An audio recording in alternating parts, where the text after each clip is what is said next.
May I come in sir? মানে তোরা কি করতাছিস? ক্লাসে ঠিক টাইমে আসিস না কেন? মাইয়া দেখতে গেছিলাম স্যার।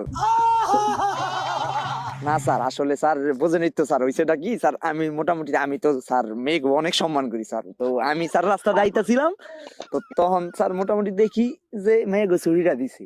আর স্যার আমি ভাবলাম যে আমি যেহেতু মাইয়াকে সম্মান করি, সবার মাঝখানটা গেলে একটু দুষ্টুমি হয়ে যায়। তো স্যার আমি এটা চিন্তা করিয়া মোটামুটি স্যার রাস্তার পাশে দাঁড়াইয়া সবার একটু দেখা আর কি একটু মানে তাদের যাইতে দিয়া স্যার আর কি আমি তারপর এই জন্যই স্যার স্কুলে আইতে দেরি, ক্লাসে একটু লেট লেট হয়ে গেছে স্যার।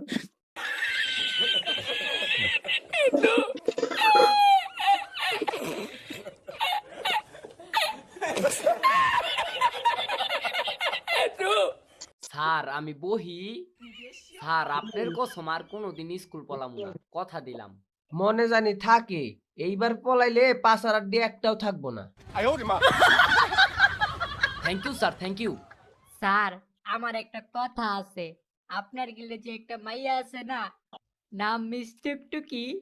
তো কি হইছে বল। স্যার ওই মাইয়াটাই আমি, মানে ওইটা আমার ফেক আইডি, মেয়ে নাম দিয়ে খুলছি আপনার গিল্ডে ঢোকার লেগা স্যার, আর গেমে লাইক বাড়ানোর লেগাও স্যার। শুধু তাই না স্যার, গ্র্যান্ড মাস্টারের প্রো প্লেয়াররা ম্যাচে পড়লে স্যার আমার রিকোয়েস্ট দেওয়া যায় স্যার।